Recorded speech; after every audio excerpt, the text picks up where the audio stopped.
What's up, everybody? Welcome to Move the Sticks. DJ and Bucky with you. Buck, what's going on, man? No, not too much, DJ. Really excited about this Super Bowl. And I know on the outside, there are a lot of people that are saying it's going to be a sleepy Super Bowl, not a lot of buzz around it. But to me, these are very compelling matchups just because of the way the teams have been constructed. Yeah, it is an interesting look at how these teams have been built. And I've gave Gavin a little homework, which he executed for us, because I wanted to look at, if we combine these two teams, and we'll get to the game itself, but if we combine the two rosters and kind of how they were built, what can we learn? And so I wanted to combine them and then say, okay, where did these offensive linemen get picked amongst the draft in terms of the rounds that they were in? Let's look at the offensive linemen. Now, it is a little interesting because this is based off the starters from the championship game. So one of these teams had 6 offensive linemen. So we've got 11 starters. But I wanted to show you where these guys were picked. So of the 11 guys starting along the offensive line, 4 were first rounders. There were no second rounders. Interesting. 3 third rounders, 1 fourth rounder, 1 6, 1 7, 1 undrafted.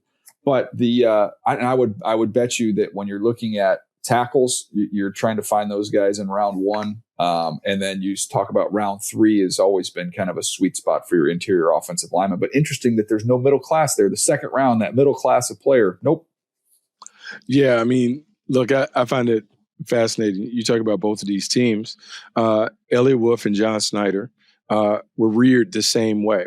Elliot Wolf, the son of Ron Wolf. John Snyder served at the knee of Ron Wolf for a while. I told you he was the guy that was the airport runner when I was picked up by the Green Bay Packers. And so they learn the same way when it comes to team building. When you talk about the pedigree and how these things are put together, some of these are old school philosophies that they've always adhered to. Both teams are traits teams. When you look at them, they're bigger teams, bigger, faster, stronger teams because they believe in the heavyweight model. This offensive line, both offensive lines have been put together where I would say maybe the way they play as the collective is greater than the sum of their individual parts. Just the way they put it together, scheme, coaching, those things. I just think they have the combination that you need when it comes to personnel providing the talent and the talent being coached up by really good coaches. It is really interesting when you look at that. The undrafted player, by the way, was Stundell, the starting center for Seattle. Thayer Munford was the 6th offensive lineman, so that's where you get the extra number. Running backs, interesting. 1 was a second rounder, 1 was a 4th rounder. So no first round picks there, but still top 4 round picks. The receivers, we have 1 first rounder. We think we know who that is in JSN. You got 1 third rounder, 1 4th rounder, 1 5th rounder, 1 6th rounder, and 1 undrafted player. So receivers, when we use the phrase, you can find them anywhere, you literally can find them anywhere. They're all throughout the entire draft. Yeah, they are throughout. And look, it's such a deep position. We've talked about it for years about the impact of 7-on-7, the impact of the spread offense on wide receivers at the high school and collegiate levels. All that has led to a better product entering the league.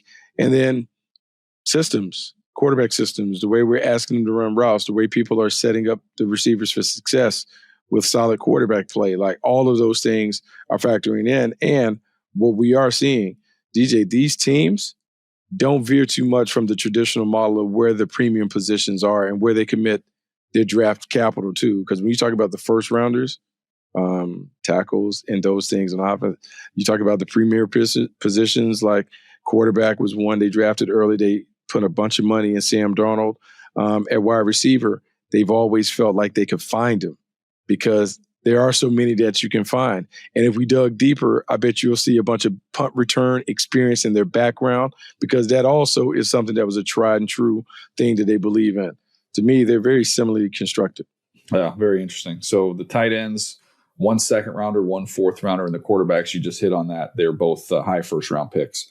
So that's the offense. As we flip over to the defense, Buck, the edge rushers, there's 3 here based off of how they aligned. You had 1 first rounder, 1 second rounder, 1 third rounder, and the rest of the D line, you had 2 first rounders, 2 second rounders, and 1 third rounder. So these starters on defense along the defensive front, none of them outside of the top 3 rounds. They spent premium picks in building their front. And it shows up. When you watch them play, it shows up. how they get after it, when you're able to control it. We always talk about being a line of scrimmage team, and people talk about that, but it's lip service. They don't commit to it. The way they expended their draft capital, they committed to, hey, we want to be trench warriors. We're going to make sure we can dominate in the trenches. Yeah, drafting bigs. Linebackers, how about this? 4 linebackers. 1 was drafted in round 3, and then 3 undrafted players in Spillane, Christian Ellis, and Drake Thomas. So of the 4 linebackers starting in this Super Bowl that started in the championship game, you have 1 third-round pick and 3 undrafted free agents. Okay, that tells you where we are, right? When we talk about like these tried and true things in terms of what positions are marquee positions and what are not. People have talked about linebackers being viewed in the same way running backs have been viewed, just on the defense side of the ball. I mean, they're telling us everything. A third rounder and 3 undrafteds. They're telling you, like, yeah, we can find a way to get someone that can be a C-ball, get-ball linebacker. But what we can't find in those later rounds, we can't find bigs. So let's make sure we get all the bigs, and we'll figure out what to put around them. There's only so many people walking around Earth that are that size and that coordinated and athletic. So that's interesting. Their corners. 5 corners were on the starting line there. You had 2 first rounders, 1 second rounder, 1 third, 1 fifth, 1 undrafted. So it's still, you get two guys in the first round, which are 2 of the best players, for their respective teams, in Gonzalez and Witherspoon. But the rest kind of littered throughout. So 1 alpha, that kind of goes to our building a championship foundation. Like, you look at that number of playmakers. Okay, we get 1 dog, like 1 big time corner, we're in business.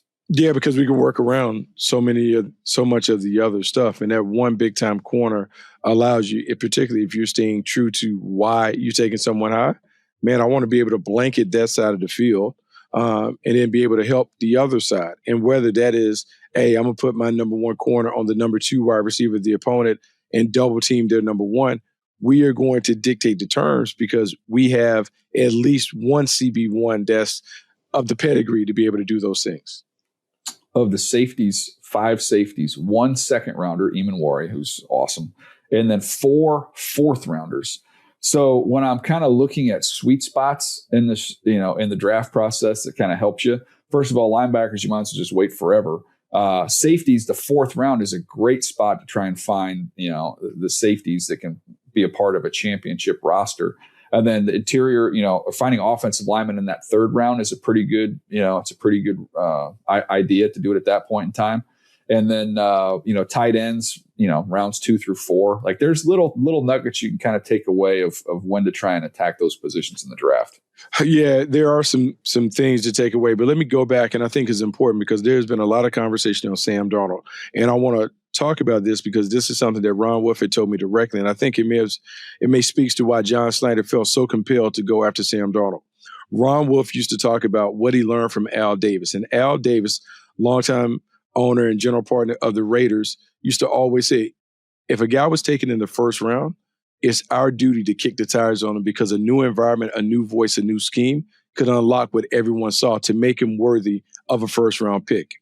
In Sam Darnold, when Sam Darnold was drafted number 3 overall, there is enough talent to be able to say, hey, man, there's a reason why this guy was drafted there. It may not have worked out in previous spots, but if we have the right voice, the right environment, the right coach, he will play to that talent. And even though he showed that in Minnesota, the reason why Seattle was so confident was in that is because of the pedigree, what he had. And when we talk about traits teams, one of the things that you have when you invest in traits, these are the things that traditionally play for a long time in the league.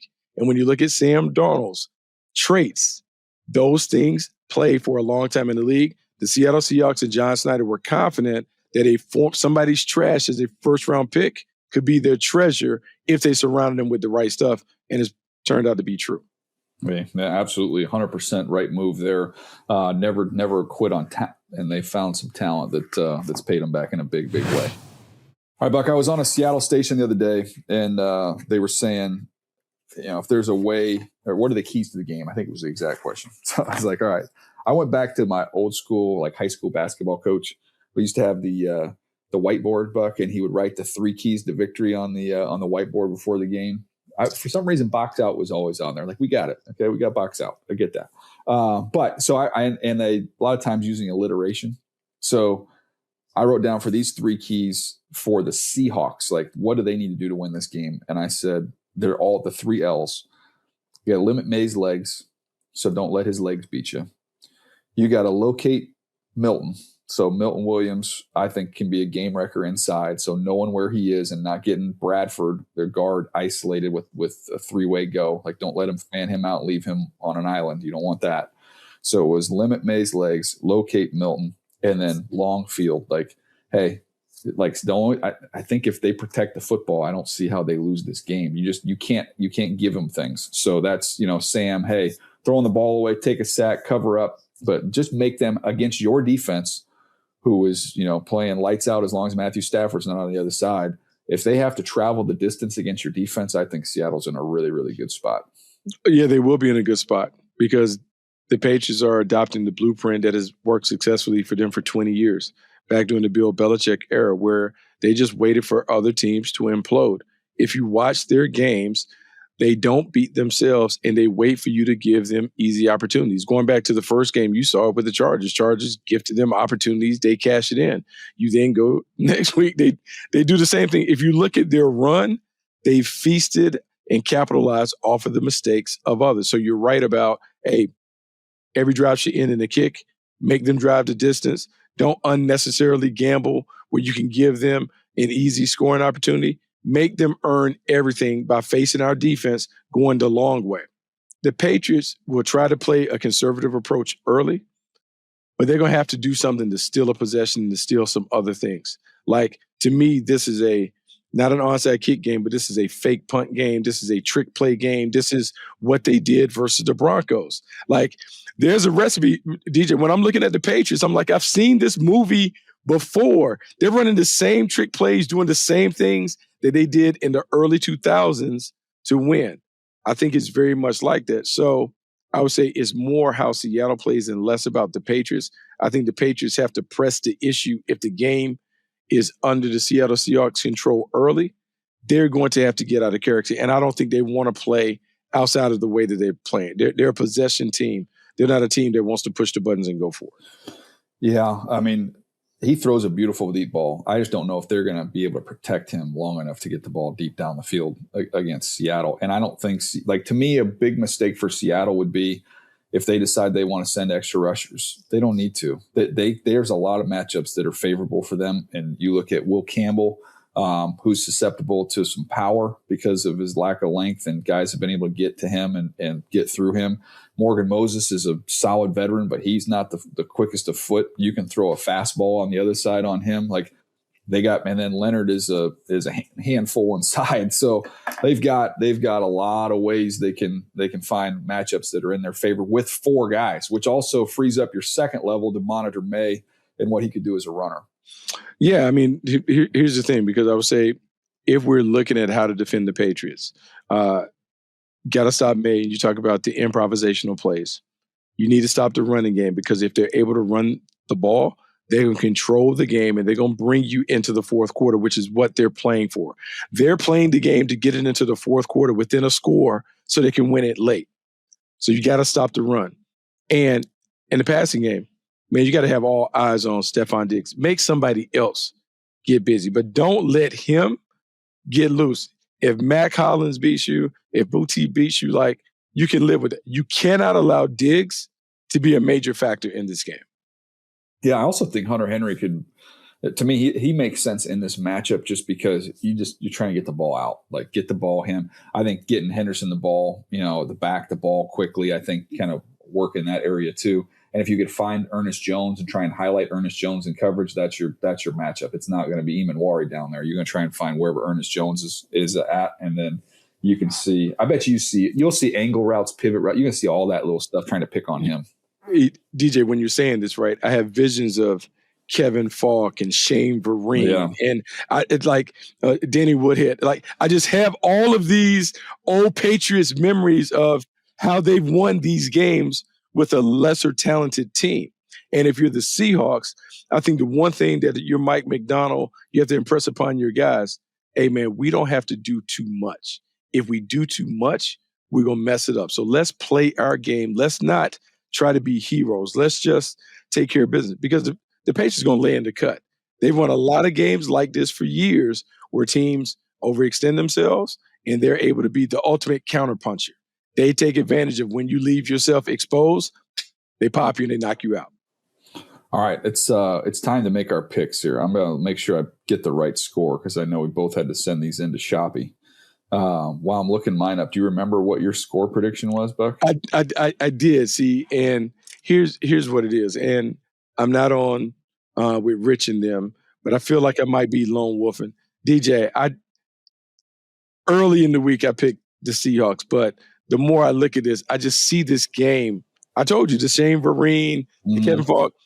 Man, I just think somehow the Patriots find a way to get this done. And I don't have a reasonable explanation to tell you why, but the way they played, I think people have undervalued how they've won. And I know, man, it's hard to win 14 games. And I know people will talk about the schedule. But look, man, they went against 3 top 5 defenses. I mean, they've gone through a gauntlet, like in the playoffs, and it hasn't been pretty. I just feel like Drake is due for a game. At some point, he's due for one. He can't go through the entire playoffs after playing at an MVP level and never flash that. I think maybe this is the time. And let's be real, they gave up points to the Rams last week. They gave up some points. That's the only team, though, Buck.